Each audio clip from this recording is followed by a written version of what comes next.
العلم العلم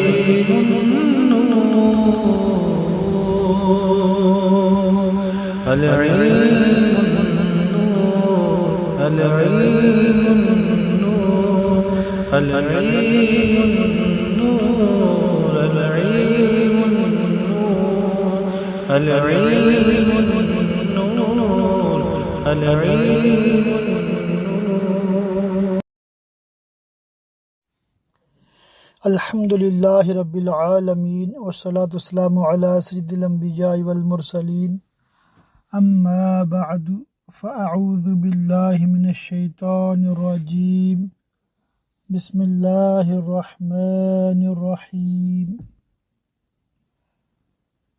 لیسن 10 تصوف، اس میں ہم احیاء العلوم کی تیسری جلد پڑھ رہے ہیں،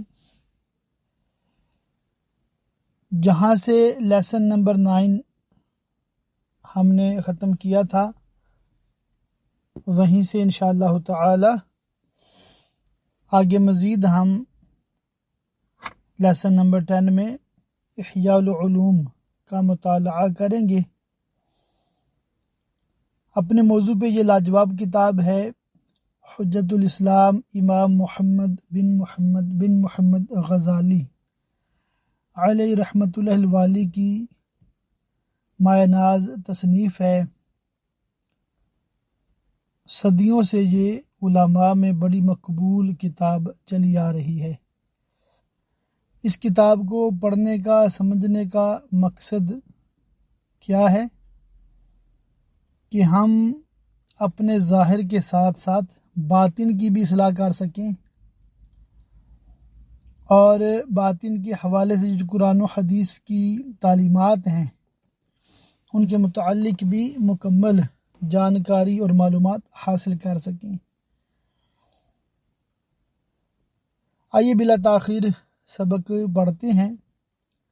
اب الحمدللہ چونکہ واچ اینڈ لسن کے ساتھ یہ یوٹیوب چینل پر ویڈیوز ہیں، آپ سبق لکھا ہوا دیکھتے بھی جائیں اور جو میں پڑھ رہا ہوں وہ سنتے بھی جائیں۔ کون سا لفظ کیسے ادا کیا جا رہا ہے، کون سا مسئلہ کیسے سمجھایا جا رہا ہے، اس پہ بھرپور فوکس رکھیں۔ جن کے پاس صرف واٹس ایپ کے پیکیجز ہیں ان کے لیے بھی اگر ممکن ہو تو اس عالم کورس کے لیے آپ نیٹ پیکیج وغیرہ کا انتظام کریں، انشاءاللہ تعالی آپ کو بہت فائدہ ہوگا۔ اور جن کے لیے ممکن ہی نہیں ہے واٹس ایپ پر ہی سنیں، کوئی اعتراض نہیں ہے۔ ہاں پی ڈی ایف فائل جو ان کے پاس ہے ساتھ میں اس میں لکھا ہوا دیکھتے رہیں تو بھی جو مقصد ہے وہ حاصل ہو جائے گا انشاءاللہ تعالی۔ شیطان ابن آدم میں خون کی طرح گردش کرتا ہے۔ جس طرح خواہشات ابن آدم کے گوشت و خون میں رچی بسی ہوتی ہیں، اسی طرح شیطان بھی اس کے گوشت و خون میں سرایت کیے ہوئے ہے اور اس کے دل کو اطراف سے گھیرے ہوئے ہے۔ اسی وجہ سے حضور نبی پاک صاحب الاولاق صلی اللہ تعالی علیہ وآلہ وسلم نے ارشاد فرمایا، بے شک شیطان ابن آدم میں خون کی طرح گردش کرتا ہے تو بھوک کے ذریعے اس کے راستوں کو تنگ کر دو،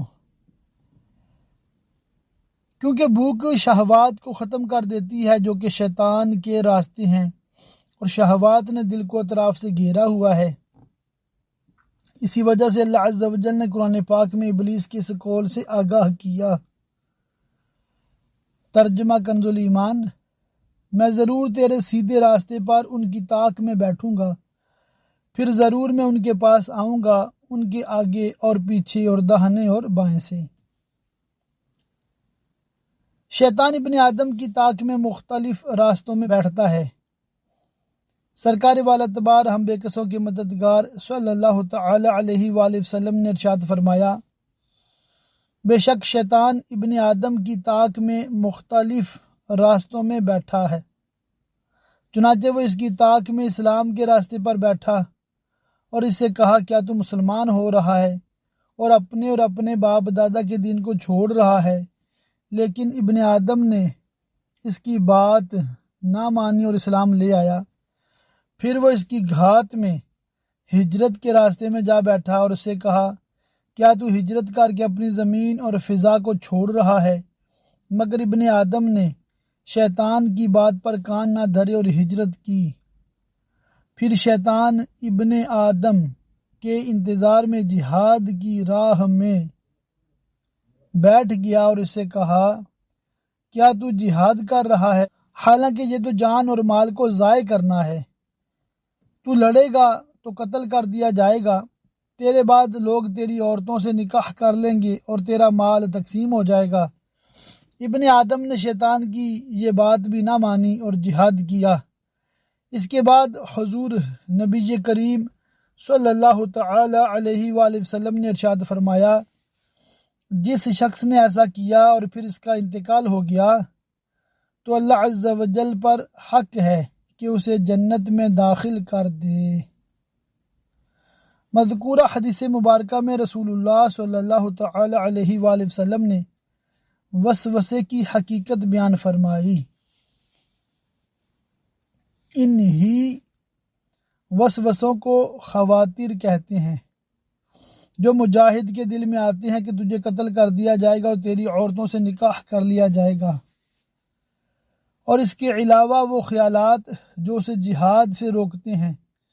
جب ان خواطر یعنی وسوسوں کا علم ہو گیا تو بار کے مشاہدے سے وسوسہ ڈالنے والے کا بھی معلوم ہو گیا، کیونکہ ہر خاطر کا کوئی سبب ہوتا ہے اور ہم اسے پکارنے کے لیے نام کے محتاج ہیں، تو ہم نے اس کے سبب کا نام شیطان رکھ دیا۔ شیطان کی مخالفت کر کے ہی اس سے بچنا ممکن ہے۔ جب تک آدمی زندہ ہے اس وقت تک اس کے لیے شیطان سے چھٹکارا ممکن نہیں۔ البتہ اس کی مخالفت اور اتباع کرنے کے اعتبار سے لوگ مختلف ہیں۔ اسی وجہ سے حضور نبی پاک صلی اللہ تعالی علیہ وآلہ وسلم نے ارشاد فرمایا، ہر ایک کے ساتھ ایک شیطان ہے۔ شیطان کی حقیقت جاننے کے بجائے اس سے بچاؤ والا عمل کرو۔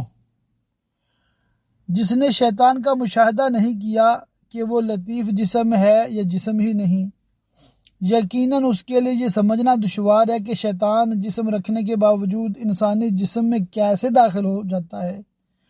لیکن اس بات کو جاننے کی اب حاجت بھی نہیں، بلکہ اس بارے میں غور و خوض کرنے والے کی مثال اس شخص کی طرح ہے جس کے کپڑوں میں سانپ گھس آئے اور وہ اسے نکالنے اور اس کے ضرر کو دور کرنے کے بجائے اس کے رنگ و شکل، لمبائی اور چوڑائی کی تحقیق میں مشغول ہو جائے، اور یہ نیری جہالت ہے۔ شیطان تمہارا کھلا دشمن ہے۔ برائی پر ابھارنے والے خواطر کو دور کیسے کرنا ہے وہ تم جان چکے، اور اسی کے ضمن میں یہ بھی جان چکے کہ ہر خاطر کا کوئی سبب ہوتا ہے، اور یہ بات ہر ایک جانتا ہے کہ جو برائی کی طرف لے جائے وہ دشمن ہے، تو لا محالہ دشمن کا بھی معلوم ہو گیا۔ اب مناسب یہ ہے کہ دشمن کے خلاف جہاد میں مشغول ہوا جائے۔ اللہ عز و جل نے اپنی مبارک کتاب میں کثیر مقامات پر شیطان کی دشمنی کی پہچان کروائی ہے تاکہ لوگ اس کے وجود کی تصدیق کرتے ہوئے اس سے بچیں۔ چنانچہ ارشاد فرماتا ہے، ترجمہ کنز ایمان، بے شک شیطان تمہارا دشمن ہے تو تم بھی اسے دشمن سمجھو۔ وہ تو اپنے گروہ کو اسی لیے بلاتا ہے کہ دوزخیوں میں ہوں۔ مزید ارشاد فرماتا ہے، ترجمہ کنز ایمان، اے اولاد آدم، کیا میں نے تم سے عہد نہ لیا تھا کہ شیطان کو نہ پوجنا، بے شک وہ تمہارا کھلا دشمن ہے۔ خواطر کی 3 قسمیں ہیں۔ بندے کو چاہیے کہ اپنے آپ سے دشمن کو دور کرنے میں مشغول رہے، نہ کہ یہ پوچھنے میں کہ اس کی اصل اور اس کا نسب کیا ہے اور یہ کہاں رہتا ہے۔ ہاں اس کے ہتھیار کے بارے میں سوال کرنا چاہیے تاکہ اس کو اپنے سے دور کر سکے۔ شیطان کا ہتھیار نفسانی خواہشات ہیں اور جاننے والوں کے لیے اتنی بات کافی ہے۔ رہی اس کی ذات و صفات اور حقیقت کی معرفت اور ملائکہ کی حقیقت کی معرفت، تو یہ عارفین کا حصہ ہے جو کہ مکاشفات کے علوم میں مستغرق رہتے ہیں، لہذا علم معاملہ میں اس کی معرفت کی حاجت نہیں۔ ہاں یہ جاننا مناسب ہے کہ خواتر کی 3 قسمیں ہیں۔ نمبر 1، جن کے بارے میں یقینی طور پر معلوم ہوتا ہے کہ یہ شر کی طرف بلاتے ہیں، ان کے وسوسے ہونے میں کوئی پوشیدگی نہیں۔ نمبر 2، جو خیر کی دعوت دیتے ہیں، ان کے الہام ہونے میں کوئی شک نہیں۔ نمبر 3، جن کے متعلق تردد ہوتا ہے اور معلوم نہیں ہوتا کہ یہ فرشتے کی طرف سے ہیں یا شیطان کی طرف سے۔ شیطان شر کو خیر کی صورت میں پیش کرتا ہے۔ شیطان کا ایک مکر و فریب یہ بھی ہے کہ وہ خیر کی آڑ میں شر کو پیش کرتا ہے، اور اس میں فرق کرنا مشکل ہے، اور اکثر لوگ اس فریب کا شکار ہو کر ہلاک ہو جاتے ہیں، کیونکہ شیطان جب لوگوں کو بظاہر شر کی طرف بلانے پر قادر نہیں ہوتا تو شر کو خیر کی صورت میں پیش کرتا ہے۔ مثلا عالم کو نصیحت کے پیرائے میں کہتا ہے، کیا تم خلق خدا کی طرف نظر نہیں کرتے کہ وہ جہالت کی وجہ سے گویا مردے ہو چکے اور غفلت کے سبب ہلاکت کے قریب اور جہنم کے کنارے پر پہنچ گئے ہیں؟ کیا تمہیں اللہ عز و جل کے ان بندوں پر رحم نہیں آتا کہ اپنے وعظ و نصیحت کے ذریعے انہیں ہلاکت سے بچاؤ؟ اللہ عز و جل نے روشن دل، فصیح زبان اور پسندیدہ لہجہ عطا کر کے تم پر انعام فرمایا ہے، تو تم کیوں اللہ عز و جل کی نعمت کی ناشکری کر رہے ہو اور اس کی ناراضی مول لے رہے ہو، اور خلق خدا کو سیدھے راستے کی طرف نہ بلانے اور اشاعت علم نہ کرنے کا سبب آخر کون ہے؟ شیطان اس کے دل میں یہ بات پختہ کرتا رہتا ہے اور حیلے بہانوں سے اسے واعظ کی طرف مائل کرتا رہتا ہے، حتیٰ کہ وہ واعظ و نصیحت کرنے میں مشغول ہو جاتا ہے۔ پھر شیطان کہتا ہے، لوگوں کی خاطر زیب و زینت اختیار کر اور بتکلف اچھے الفاظ کا استعمال اور نیکی کا اظہار کر۔ اگر تو نے ایسا نہ کیا تو لوگوں کے دلوں میں تیرے کلام کی کوئی وقعت نہ رہے گی اور یوں وہ راہ حق کی طرف ہدایت نہ پا سکیں گے۔ شیطان اسے مزید بہکاتا رہتا ہے حتیٰ کہ اس کے دل میں ریاکاری، مخلوق میں مقبولیت کی خواہش اور پیروکاروں کی کثرت، علم اور مخلوق کو اس کی نظر میں حقیر دکھا کر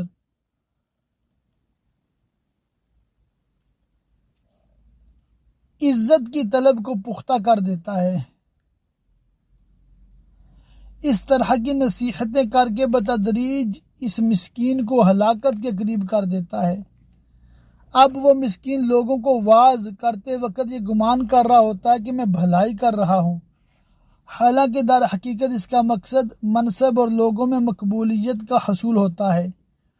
یہ سبب اس کے لیے باعث ہلاکت ہے، اور وہ گمان کر رہا ہوتا ہے کہ اس کی وجہ سے اسے اللہ عز و جل کی بارگاہ میں مقام و مرتبہ حاصل ہوگا۔ ایسا شخص انہی لوگوں میں سے ہے جن کے متعلق سرکار مدینہ صلی اللہ تعالی علیہ وآلہ وسلم نے ارشاد فرمایا،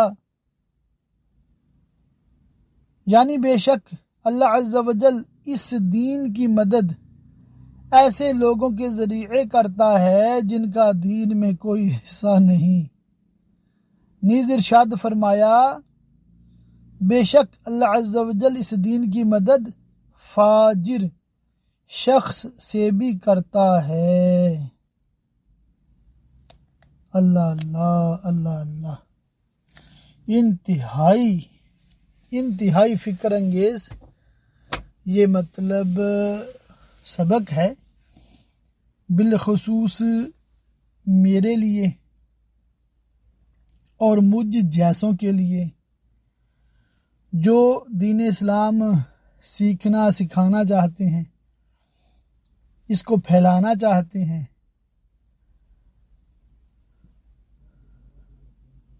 کہ وہ کبھی بھی اپنی اصلاح کو نہ بھولیں، وہ کبھی بھی یہ نہ بھولیں کہ یہ جو ملا ہوا ہے یہ اللہ کی رحمت ہے، یہ جو توفیق خیر ہے یہ اللہ کی رحمت ہے، اور جو میں عمل کروں گا مجھے صرف اللہ کی رضا چاہیے۔ ہمیشہ ہمیشہ اللہ کی رضا پیش نظر ہو، ریاکاری سے، تصنع بناوٹ سے اور حب جاہ سے بچنا بے حد ضروری ہے۔ اللہ تعالی ہم سب کو اپنی رضا کے لیے دین اسلام کی خدمت کی توفیق عطا فرمائے۔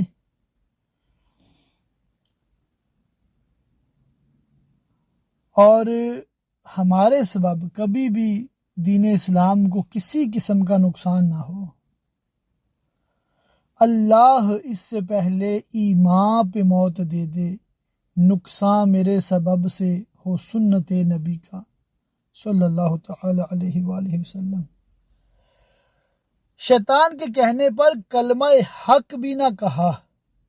مروی ہے کہ شیطان لعین انسانی شکل میں حضرت سیدنا عیسیٰ علیہ السلام کے پاس آیا اور کہا، لا الہ الا اللہ پڑھیے۔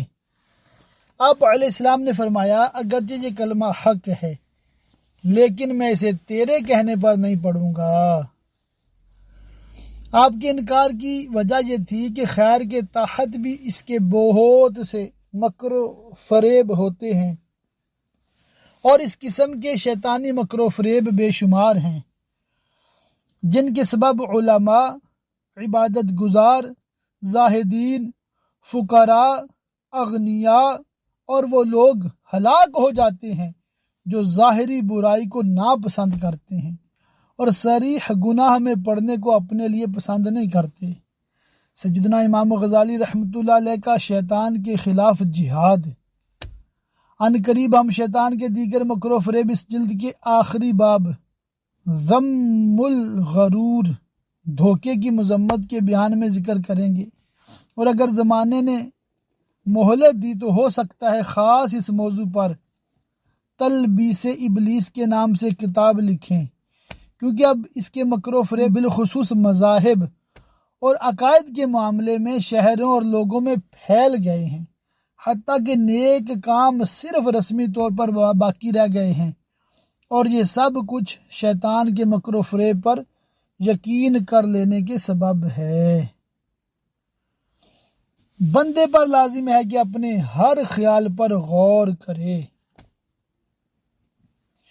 بندے پر لازم ہے کہ اپنے دل میں آنے والے ہر خیال پر غور کرے، تاکہ وہ جان سکے کہ یہ فرشتے کی طرف سے ہے یا شیطان کی طرف سے، اور اس پر لازم ہے کہ بصیرت کی نگاہ سے اس میں گہری نظر کرے، نہ کہ طبعی خواہش کے مطابق، اور شیطانی مکر و فریب پر اطلاع صرف تقوی کے نور، بصیرت اور وافر علم سے ہی ہو سکتی ہے، جیسا کہ اللہ عز و جل ارشاد فرماتا ہے، ترجمہ کنز ایمان، بے شک وہ جو ڈر والے ہیں جب انہیں کسی شیطانی خیال کی ٹھیس لگتی ہے ہوشیار ہو جاتے ہیں، یعنی وہ نور علم کی طرف رجوع کرتے ہیں۔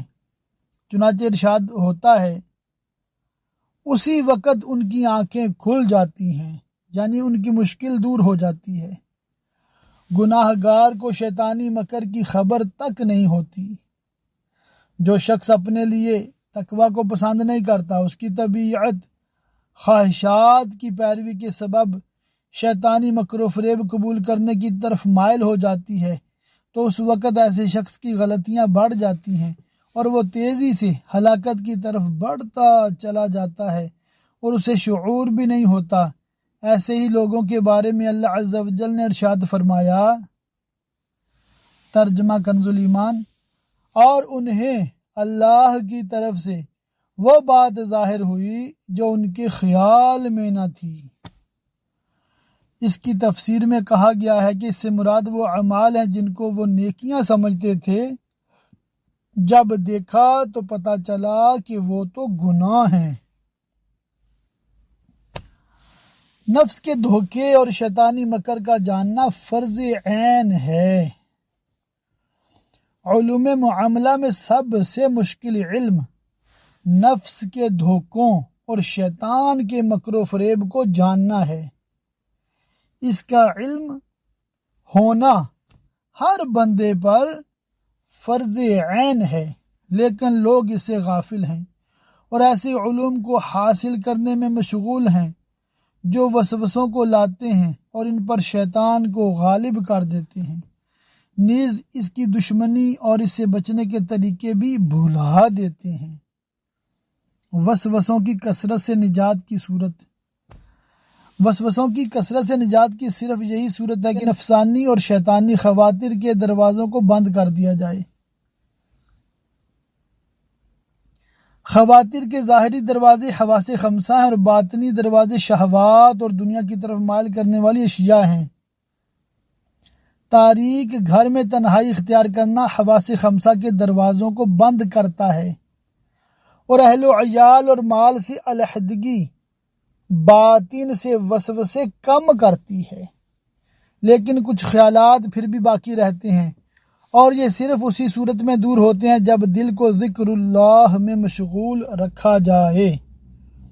شیطان پھر بھی قلب کی کھینچا تانی اس سے جھگڑنے اور اسے اللہ عز و جل کے ذکر سے غافل کرنے سے باز نہیں آتا، لہذا اس سے مجاہدہ کرنا ضروری ہے اور اس مجاہدہ کا اختتام صرف موت ہے، کیونکہ جب تک آدمی زندہ ہے شیطان سے نجات نہیں پا سکتا۔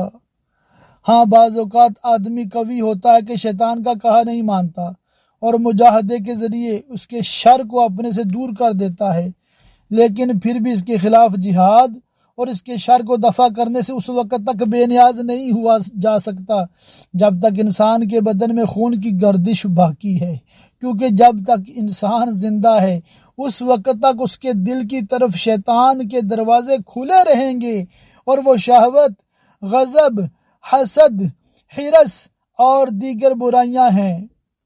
ان قریب ان کی وضاحت آئے گی۔ جب دروازہ کھلا ہو اور دشمن بھی غافل نہ ہو تو اس وقت دفاع صرف مجاہدے اور نگرانی کے ذریعے ہو سکتا ہے۔ اللہ اللہ اللہ اللہ، کتنی زبردست اگزامپل ہے کہ دروازہ بھی کھلا ہے اور دشمن بھی اٹیک کرنا چاہتا ہے، کیسے بچیں؟ ایک ہی صورت ہے، بندہ ڈٹ کے مقابلہ کرے اور نگرانی کرے، سیلف ڈیفenس کرے۔ اللہ اللہ، کیا شیطان سوتا ہے؟ حضرت سیدنا حسن بصری علیہ رحمت اللہ القوی سے ایک شخص نے پوچھا، اے ابو سعید، کیا شیطان سوتا ہے؟ تو آپ مسکرا دیے اور فرمایا، اگر وہ سوتا ہوتا تو ضرور ہم سکون میں ہوتے۔ ہاں، اللہ اللہ، یہ وہ بزرگ ہیں جی جو ہر وقت شیطان سے لڑ رہے ہیں، ہر وقت اس کے وار کو رد کر رہے ہیں، اپنا سیلف ڈیفenس کر رہے ہیں اور اس پہ اٹیک کر کے اس کو کمزور کر رہے ہیں۔ صورتحال جب ایسی ہے تو مومن کو اس سے چھٹکارا نہیں مل سکتا، البتہ اسے دور کرنے اور اس کی قوت کمزور کرنے کا راستہ ہے۔ چنانچہ مومن اپنے شیطان کو کمزور کر دیتا ہے۔ خاتم المرسلین رحمت للعالمین صلی اللہ تعالی علیہ وآلہ وسلم نے ارشاد فرمایا، ترجمہ، یعنی مومن اپنے شیطان کو اس طرح کمزور کر دیتا ہے جس طرح تم میں سے کوئی سفر میں اپنے اونٹ کو کمزور کر دیتا ہے، یعنی اس پر بوجھ لاد کر۔ حضرت سیدنا عبداللہ بن مسعود رضی اللہ تعالیٰ عنہ فرماتے ہیں مومن کا شیطان کمزور ہوتا ہے۔ حضرت سیدنا قیس بن حجاج رحمت اللہ تعالی علیہ فرماتے ہیں کہ میرے شیطان نے مجھ سے کہا میں تم میں داخل ہوتے وقت فربا اونٹنی کی مانند تھا اور اب چڑیا کی طرح ہو گیا ہوں۔ میں نے پوچھا ایسا کیوں؟ اس نے کہا تم ذکر اللہ کے ذریعے مجھے پگھلاتے رہتے ہو۔ معلوم ہوا کہ اہل تقویٰ کے لیے شیطان کے دروازوں کو بند کرنا اور نگرانی کے ذریعے ان کی حفاظت کرنا مشکل نہیں۔ دروازوں سے میری مراد وہ ظاہری دروازے اور راستے ہیں جو ظاہری گناہ کی طرف لے جاتے ہیں، جبکہ اس کی خفیہ راستوں میں وہ بھی ٹھوکر کھا جاتے ہیں۔ وہ ان راستوں کو پاتے ہی نہیں ہیں کہ ان کی حفاظت کریں، جیسا کہ ہم نے علماء و واعظین کے متعلق ذکر کیا کہ کس طرح شیطان انہیں دھوکے میں مبتلا کر دیتا ہے۔ انسان گویا اندھیری رات میں جنگل کا مسافر ہے۔ سونا جنگل رات اندھیری، چھائی بدلی کالی ہے، سونے والو جاگتے رہیو، چوروں کی رکھوالی ہے۔ اللہ اللہ، وہی اعلیٰ حضرت کا کلام یاد آ گیا، بالکل کیسے وہ حجاز العلوم کے عین مطابق ہے۔ میری اعلیٰ حضرت رحمت اللہ علیہ کی نعتیں، آپ کا کلام عین قرآن و حدیث کے مطابق ہے۔ اللہ تعالیٰ ہمیں پڑھنے سننے سمجھنے کی بھی توفیق عطا فرمائے۔ مشکل یہ ہے کہ دل کی طرف کھلنے والے شیطان کے دروازے بہت زیادہ ہیں، جبکہ فرشتوں کا دروازہ صرف ایک ہے، اور یہ اکیلا دروازہ بھی ان کثیر دروازوں کے درمیان مشتبہ ہے۔ تو بندہ اس مسافر کی طرح ہے جو اندھیری رات میں کسی ایسے جنگل میں ہو جس میں دشوار گزار کئی راستے ہوں۔ صحیح راستے کا علم صرف دو طرح سے ہو سکتا ہے، نمبر 1 بصیرت والی آنکھ، نمبر 2 روشن سورج کے طلوع ہونے سے۔ یہاں بصیرت والی آنکھ سے مراد وہ دل ہے جو تقوی کے ذریعے صاف کیا گیا ہو، اور روشن سورج سے مراد کتاب اللہ اور سنت رسول سے حاصل کیا ہوا کثیر علم ہے، جس کے ذریعے شیطان کے خفیہ راستوں کی طرف رہنمائی ملتی ہے، ورنہ اس کے راستے کثیر اور پوشیدہ ہیں۔ شیطانی راستے بے شمار ہیں۔ حضرت سیدنا عبداللہ بن مسعود رضی اللہ تعالیٰ عنہ بیان کرتے ہیں کہ ایک دن حضور نبی کریم رؤوف الرحیم صلی اللہ تعالی علیہ وآلہ وسلم نے ہمیں سمجھانے کے لیے ایک لکیر کھینچی اور ارشاد فرمایا یہ اللہ کا راستہ ہے۔ پھر اس لکیر کے دائیں بائیں متعدد لکیریں کھینچی اور ارشاد فرمایا یہ مختلف راستے ہیں، ان میں سے ہر ایک پر ایک شیطان ہے جو لوگوں کو اس پر چلنے کی دعوت دیتا ہے۔ پھر یہ آیت مبارکہ تلاوت فرمائی، ترجمہ کنز الایمان، اور یہ کہ یہ ہے میرا سیدھا راستہ، تو اس پر چلو اور راہیں نہ چلو۔ آپ صلی اللہ تعالی علیہ وآلہ وسلم نے ان مختلف لکیروں کے ذریعے شیطان کے راستوں کی کثرت کو بیان فرمایا، اور بے شک ہم اس کے راستوں میں سے ایک خفیہ راستے کی مثال ذکر کر چکے، جس کے سبب وہ علماء اور ان عبادت گزار کو دھوکہ دیتا ہے جو اپنی خواہشات پر قابو پا کر خود کو ظاہری گناہوں سے بچا لینے میں کامیاب ہو جاتے ہیں۔ اب ہم اس واضح راستے کی مثال بیان کریں گے جو پوشیدہ تو نہیں ہے، لیکن آدمی اس پر بے اختیار چل پڑتا ہے۔ یہ مثال انشاءاللہ تعالی ہم ابھی پڑھ لیتے ہیں، پھر یہ فصل بھی مکمل ہو جائے گی۔ شیطان گناہ کی راہ ہموار کرتا چلا جاتا ہے۔ مروی ہے کہ حضور نبی اکرم صلی اللہ تعالی علیہ وآلہ وسلم نے ارشاد فرمایا، بنی اسرائیل میں ایک راہب تھا، اس کے زمانے میں شیطان نے ایک خوبصورت لڑکی کے پاس جا کر اسے دبوچا، جس کے سبب وہ بیمار ہو گئی۔ پھر اس کے گھر والوں کے دل میں یہ بات ڈالی کہ اس کا علاج راہب کے پاس ہے۔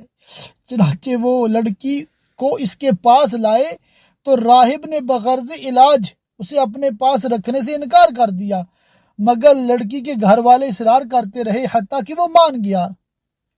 جب لڑکی راہب کے پاس علاج کے لیے موجود تھی تو شیطان اس کے پاس آیا اور اس کے دل میں لڑکی کے ساتھ بدکاری کرنے کا وسوسہ ڈالا اور اس نازیبا حرکت پر اکساتا رہا، یہاں تک کہ راہب نے اس لڑکی کے ساتھ منہ کالا کر لیا اور لڑکی حاملہ ہو گئی۔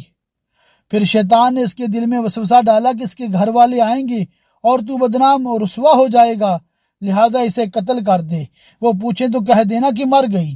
چنانچہ راہب نے اسے قتل کر کے دفن کر دیا۔ اب شیطان لڑکی کے گھر والوں کے پاس آیا اور ان کے دلوں میں وسوسہ ڈالا کہ راہب نے لڑکی کو حاملہ کرنے بعد قتل کر کے دفن کر دیا ہے۔ چنانچہ لڑکی کے گھر والوں نے راہب سے لڑکی کا پوچھا تو اس نے کہا لڑکی مر گئی ہے۔ لڑکی کے گھر والوں نے اسے قتل کرنے کے لیے پکڑا تو شیطان اس کے پاس آیا اور کہنے لگا میں نے ہی لڑکی کو دبوچا یعنی بیمار کیا تھا اور میں نے ہی اس کے گھر والوں کے دل میں یہ بات ڈالی ہے، اب اگر تو نے میری بات مان لی تو نجات پا جائے گا اور میں تجھے ان لوگوں سے چھٹکارا دلا دوں گا۔ راہب نے پوچھا کس طرح؟ شیطان نے کہا مجھے 2 سجدے کر۔ راہب نے 2 سجدے کر دیے۔ پھر شیطان نے کہا اب میرا تجھ سے کوئی تعلق نہیں۔ استغفر اللہ۔ یہی وہ بات ہے جس کے بارے میں اللہ عز و جل نے ارشاد فرمایا، ترجمہ کنز الایمان، شیطان کی کہاوت جب اس نے آدمی سے کہا کفر کر، پھر جب اس نے کفر کر لیا بولا میں تجھ سے الگ ہوں۔ اب تم خود ہی غور کرو کہ شیطان نے کس طرح اپنے حیلوں کے ذریعے راہب سے گناہ کبیرہ کروائے، اور یہ تمام گناہ یعنی زنا، قتل اور غیر اللہ کو سجدہ شیطان کی بات مان کر لڑکی کا علاج کرنے کے سبب صادر ہوئے، حالانکہ علاج کے لیے رکھنا بظاہر ایک معمولی بات ہے۔ بعض اوقات انسان سمجھتا ہے کہ یہ تو نیکی اور بھلائی کا کام ہے، اور شیطان خفیہ خواہش کے ذریعے اس کام کی اچھائی اس کے دل میں ڈال دیتا ہے۔ چنانچہ انسان نیکی کا شوق رکھنے والے شخص کی طرح اس کام کا آغاز کر دیتا ہے، پھر معاملہ اس کے اختیار سے نکل جاتا ہے اور بعض کام اسے دوسرے بعض کاموں کی طرف اس طریقے سے لے جاتے ہیں کہ وہ ان سے بچنے کی جگہ نہیں پاتا، لہٰذا ہم حرام میں مبتلا کر دینے والے امور سے اللہ کی پناہ مانگتے ہیں۔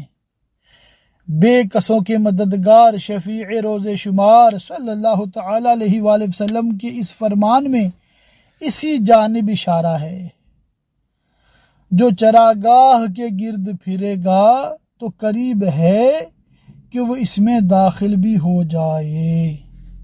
اللہ تعالی ہم سب کو ظاہری باطنی گناہوں سے بچنے کی توفیق عطا فرمائے۔ انشاءاللہ تعالی 5ویں فصل کا آغاز درس نمبر 11 سے کریں گے انشاءاللہ تعالی۔